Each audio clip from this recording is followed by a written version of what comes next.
Hey y'all, it's Lonnie and welcome back to my channel where we talk about everything mom life, wife life, kid life, and of course, homeschool. If you haven't already, go ahead and hit that subscribe button and the little bell at the top to get a notification every time I post something new. Now, let's get into it.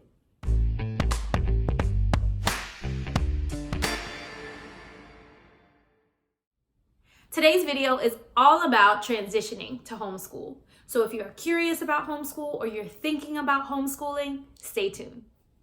Now, as you all know, my family and I, we are new to homeschooling. So by no means am I an expert, but the tips that I'm going to give you today are the tips that I followed to make sure I had a smooth transition from public school to homeschool. Step number 1, seek guidance. So the first thing I did when I started thinking about homeschooling is I prayed about it. I asked God to give me a word, to guide me, to let me know if this was something that would work for our family or not. Once I received that answer, I went and I continued to seek guidance. Now I looked for people who were already homeschoolers in my area, who may have been homeschooling for a few years. I got a chance to sit down with them and pick their brain.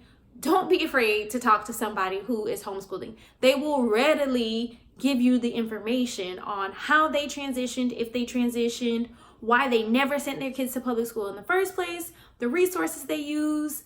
So much information is out there. So before you make a hasty decision, make sure you seek guidance with God, and then you go and you talk to people who are currently homeschooling to get their perspective. Tip number 2, after you have gotten your guidance and you've gotten your answer from God, now you want to go and research the laws for your state and your county. So you do have to submit a letter of intent in every state across the board and let them know that you do plan to home educate your children. Each state differs just a little bit, so make sure you research what your state requires of you. Some states require that you use certain curriculum, that you use certain programs. Some require that you have a certain amount of hours in each subject. Some require that you have to do standardized testing every single year. So make sure you research what is required for your state so that you can stay in line with those things. The third thing I would do to transition from public school to homeschool is to deschool. So deschooling is a word that you will hear thrown around a lot in the homeschool world, and you may not really understand what exactly it means.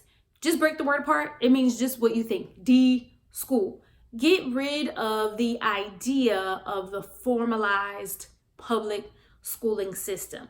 If you went to public school, you have to rid yourself of those ideas. If your child went to public school, you have to give them time to transition, to rid themselves of that idea.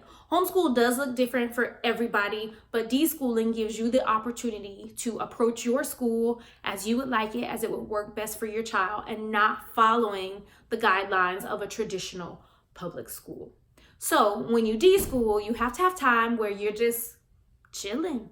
You're not focused on school. You're getting to know your child's learning style. You're getting to know their personality. They're doing the same with you. You're getting to know their interests, so then that you can formulate a plan to really school them the way in which would benefit them best. Okay, step number 4 in transitioning from public school to homeschool is to make a plan. Some people are really good at winging it. I wouldn't suggest that though. Your plan does not have to be super detailed. It can be a bulleted list. It can just be a list of subjects that you want to accomplish for the school year. You can break it down by day if you'd like. So you can get as detailed as you would like, or your plan can be as loose and as fluid as you would like. But I would highly suggest to make some sort of plan. What are your goals for the middle of the year, for the end of the year? Where do you want to see your child progress to? What subjects are you going to be covering?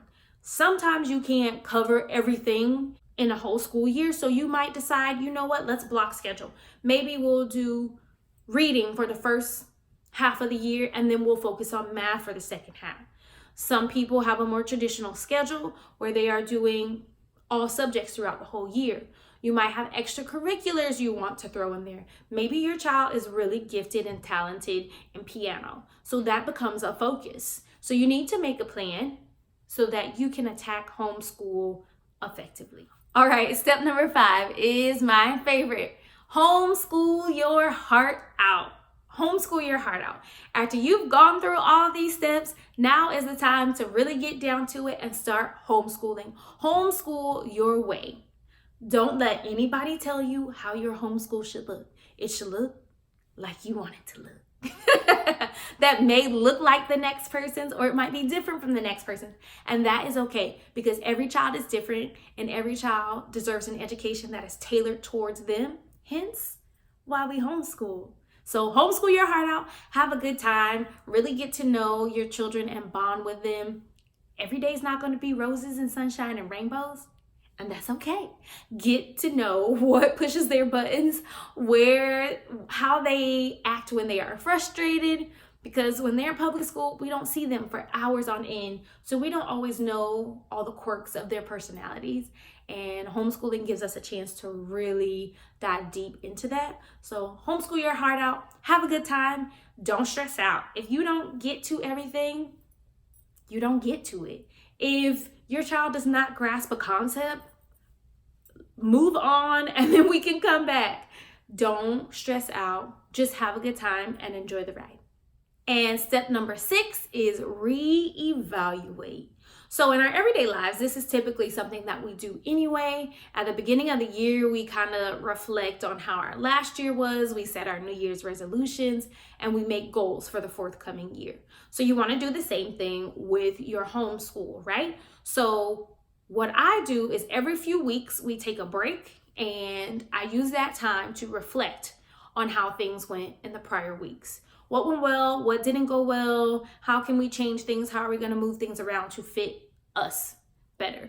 So you want to make sure you do that. If you never take the time to stop and reevaluate and you just keep trucking along, you may miss something. You may miss that your child absolutely hates this curriculum and shuts down every single time you pull that workbook out.